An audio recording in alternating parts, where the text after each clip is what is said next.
Adam itu bapak moyang kita. Dosanya satu, makan buah khuldi, dikeluarkan dari surga. Kita dosanya banyak, kepengen masuk, nggak nyambung. Hai Adam, dari tidak ada kamu saya adakan. Saya perintahkan tinggal di surga. Merasa sepi sendirian, saya ciptakan Siti Hawa supaya kamu tenang. Kamu boleh nikmati semuanya. Ini boleh, itu boleh, ini boleh, itu boleh. Makan, makanlah yang kau mau. Minum, minumlah yang kau suka. Pakai, pakailah yang kau senang. Satu yang saya minta, jangan dekati pohon khuldi. Itu kau tidak sanggup, keluar. Diusir dari surga. Sujud Nabi Adam. Kata riwayat 40 tahun sujud. Membaca Rabbana zalamna anfusana wa illam taghfir lana wa tarhamna lanakunanna minal. Itu namanya istighfarnya Nabi Adam. Istighfar itu kan mengucapkan astagfirullah, basmalah, membaca bismillah. Jangan kayak teman saya disuruh banyak-banyak baca istighfar, benar-benar dia baca istighfar, istighfar, istighfar. Bukan itu maksudnya. Nah, maka salah satu amalan yang sangat dianjurkan di bulan Muharram ini memperbanyak istighfar. Tidak ada orangnya yang tidak. Ayo jujur, ini yang kumpul di sini semua, ada nggak yang nggak punya dosa? Yang merasa nggak punya dosa, ayo ke depan. Ada? Tidak ada. Setiap kita, entah kecil entah besar, sengaja terlupa, pasti mempunyai yang namanya khilaf dan salah. Dan Allah Tuhan kita bukan Tuhan pendendam. Allah Tuhan kita Tuhan yang ramah dan rahmah. Manusia, dosamu banyak, tapi ampunanku lebih banyak. Salahmu besar, rahmatku jauh lebih besar. Kau sujud di hadapanku, aku bangga melihatnya. Kau menangis di hadapanku, aku senyum melihatmu. Kau berjalan menujuku, aku berlari menyambutmu. Karena itu amalan yang sangat dianjurkan di bulan Muharram ini memperbanyak istighfar. Itu kalau istighfarnya Nabi Adam. Ada istighfarnya Nabi Yunus. Ibu kenal Nabi Yunus? Di mana kenalannya? Sok tahu.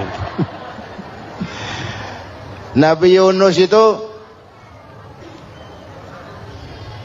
ketika berdakwah kepada kaumnya yang bandel, memberikan peringatan, kalau kalian tidak mau beriman akan turun azab.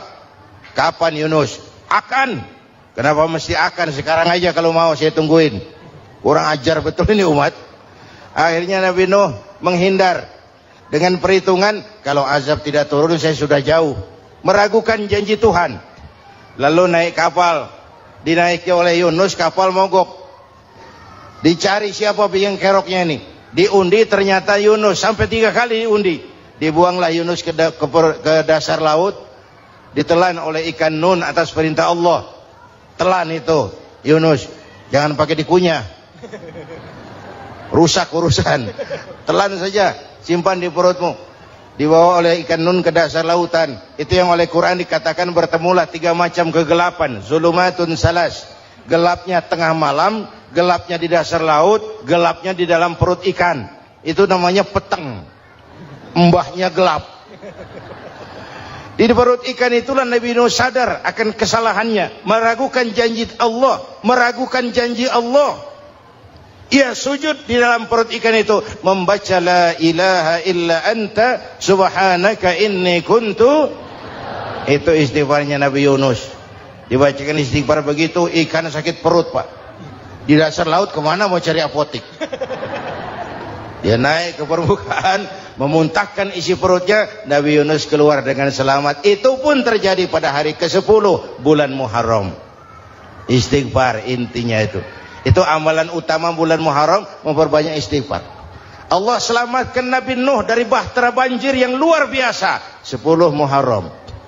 Allah selamatkan Nabi Ibrahim dari pembakaran Raja Namruz 10 Muharram. Setelah Nabi Ibrahim itu menghancurkan berhala-berhala, Abrahat pulang mau ibadah, lihat Tuhannya berantakan, marah besar. siapa yang menghancurkan Tuhan-Tuhan kita ini? Ada yang lapor, kami lihat Ibrahim. Tangkap. Belum ada bukti. Tangkap dulu yang penting. Bukti belakangan. Tangkap. Wah, dikerahkanlah aparat. Tangkap Nabi Ibrahim. Disidang langsung oleh Abrahat. Oleh Namrus maksud saya. Ibrahim, kau yang menghancurkan berhala-berhala kami ini, Tuhan-Tuhan kami. Siapa bilang? Ada yang lapor. Ah, saya dengar enggak semua berhala itu hancur. Ada yang paling besar, angkat tangan, saya lihat ada kampak di tangannya. Barangkali yang besar itu iseng tuh, yang kecil-kecil dikampakin. Tanya aja sama dia. Kamu gila? Kenapa? Masa kami disuruh nanya berhala? Nggak bisa jawab. Nggak bisa jawab. Lah kenapa disembah? Lebih gila mana sih? Tahu nggak bisa jawab kenapa disembah? Kurang ajar kamu Ibrahim. Bakar, dibakar. Ketika Ibrahim dilempar ke kobaran api yang menggunung, Allah perintah api, ya naru kuni bardan wa salaman ala Ibrahim. Hai api, dinginlah sampean. Api Madura waktu itu, Pak. Hai api, dinginlah sampean, selamatkan Ibrahim. Api tunduk kepada perintah Allah. Ibrahim masuk ke kobaran api, selembar rambut pun tidak terbakar. Kenapa? Apinya tunduk kepada perintah Allah. Kenapa? Karena Ibrahim orang yang takut kepada Allah. Api tunduk kepada perintah Allah. Kalau kita baca ayat itu, masuk ke api, mateng. Saudara hadirin yang saya muliakan, oleh karena itu, selamatnya Ibrahim dari pembakaran Raja Namrud itu pun pada 10 Muharram. Yaumul Asyura, hari ke-10 dari bulan Muharram. Imedia. Bapak, Ibu, hadirin hadirat yang saya cintai. Sebagian kecil tentang Nabi Adam, Nabi Ibrahim dan Nabi Yunus, tapi saya belum menceritakan tentang Nabi Nuh tadi. Mengulang kaji. Nabi Nuh salah seorang rasul yang masuk ulul azmi, 5 besar. Karena memang perjuangannya menggambarkan satu usaha yang ulet dan luar biasa. Beliau diberi umur 950 tahun. Lalu berdakwah selama 900 tahun. Sore, pagi, siang, malam. Dapat pengikut tidak lebih 80 orang. Rata-rata 10 tahun satu. Kalau saya minta berhenti aja jadi nabi, Pak.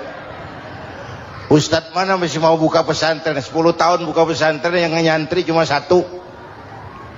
Pedagang mana yang masih mau dagang? 10 tahun dagang, yang beli 1. Pimpinan partai mana yang masih mau kampanye? 10 tahun buka partai, yang nyoblos 1. Bangkrut.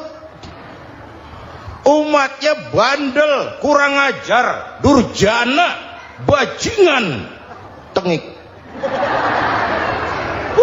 Umatnya Nabi Nuh ini, kalau diceramahi, telinganya ditutup dengan tangannya. Nabi Nuh akhirnya rekes. Tuhan, siang malam saya berdakwah kepada umat ini. Tiap kali saya sampaikan dakwahmu, mereka tutup telinganya dengan tangannya. Alergi dengar ceramah. Apa itu ceramah? Non profit. Saudara-saudara, jadi mau kamu gimana, Nuh? Sudah Tuhan, habiskan saja orang kafir. Nanti kalau punya anak, anaknya pun kafir lagi. Lebih baik bapak moyangnya sikat habis. Biasanya kalau bapak kalong, anak kampret. Bapak nyolong, anak nyopet.